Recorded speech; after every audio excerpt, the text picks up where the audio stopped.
Hello, this is Connie Swain, the connector, connecting you with information you need. And today I'm going to be talking to you about property taxes. Not only is spring IRS tax season, it's also property tax season. So we're going to gear up for taxes. In the spring of every year, the appraisal districts, and they're either called the County or Central Appraisal District, CAD for short, will send out the Notice of Appraised Value on your property. This document is the result of two things. It's an evaluation the appraisers have made of your property, which is really just their idea of how much it's worth. And then it also, the second thing, it combines 1, 2, 3. Thank you for joining me. This is Connie Swain, the connector, connecting you with information you need about property taxes.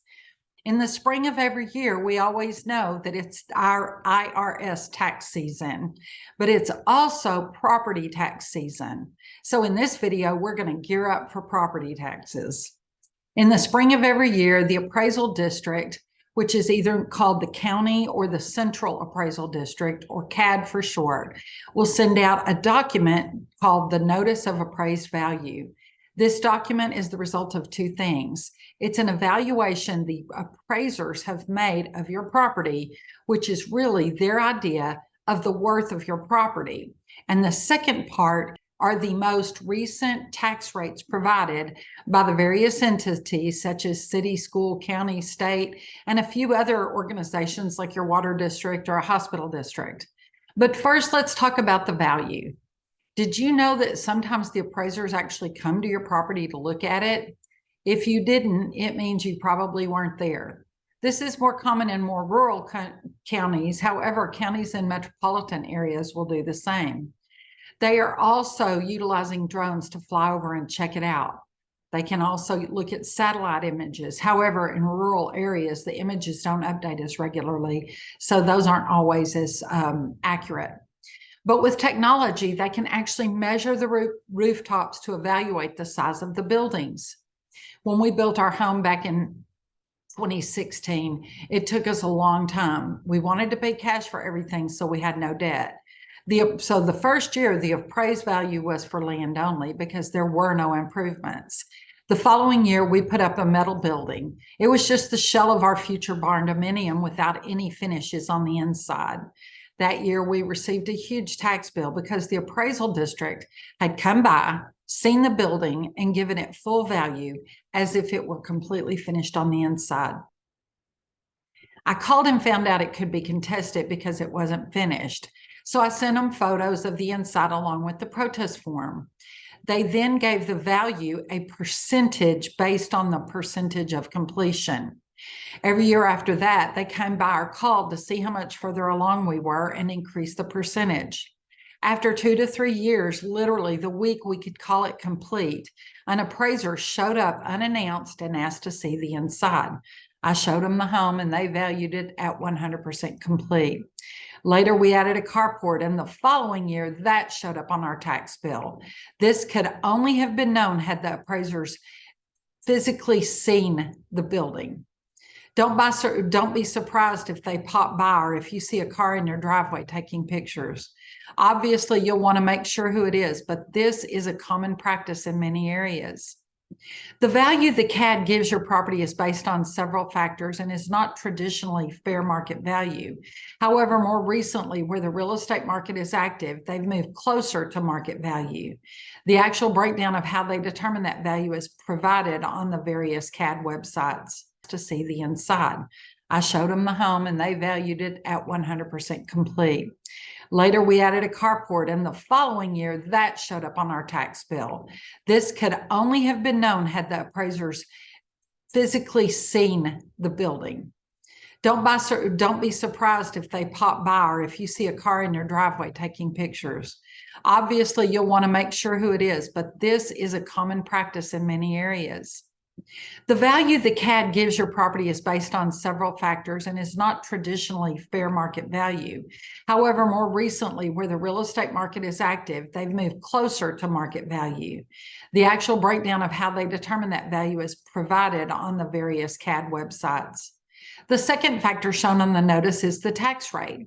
This is the rate that each entity has determined the property owners should be charged for services provided.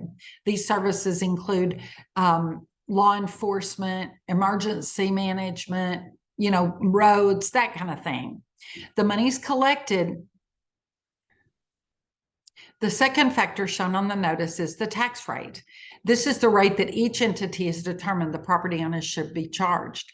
The monies collected for these entities provide services for things such as schools, roads, police and fire, city buildings, water, and other things. Again, each entity votes on these rates and uses the expected income to plan future infrastructure. Finally, there's a section on this document that breaks down the value of each piece of the appraisal, the land, and any improvements. These are given value, then any exemptions you may have will be shown. Exemptions are discounts, as it were, based on a variety of factors. There are exemptions for homestead, disabled veterans, over 65, agricultural, nonprofit, etc.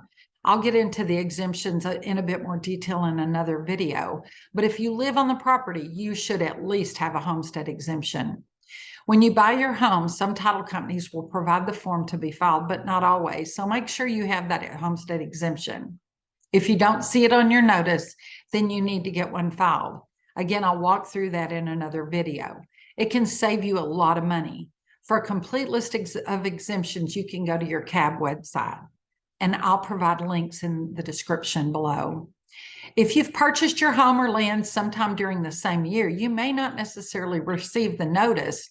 So your first notification of the value may actually be the tax invoice you receive in the fall. If you purchased your home the previous year, you should receive it. However, if you don't, you can call the CAD or just look online. Again, there'll be links in the description. If you just purchased a brand new home, one that was just built, your taxes for your escrow account may have been estimated by the mortgage company. When you receive your appraisal notice, there may be a shortage or an overage. So call your mortgage company and have a discussion with them. Several years ago, we brought a brand new build in the spring. We didn't receive the appraisal notice, but we did get the tax statement. I didn't pay much attention until a month later when we got the letter from the mortgage company saying our house payment was increasing by $500. The lender had underestimated the value at closing, so they had to collect enough to pay the current year's taxes and enough to put it into escrow for the coming year. It was tough, but the third year it all leveled off. In the spring, when the notice of appraised value is sent out, on the back is a list of many of the exemptions you can file for. They also send out a form to dispute your value called Notice of Protests. When the values come out, many realtors commonly help their clients and others determine if they have a cause for the protest. I also have a video on this subject. Then in the fall, the tax invoices are sent out.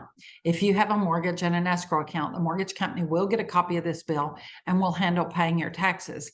However, like I said, you need to make sure you understand the invoice. Many people don't even look at their bill, or they just scan over it because they know the mortgage company will pay it.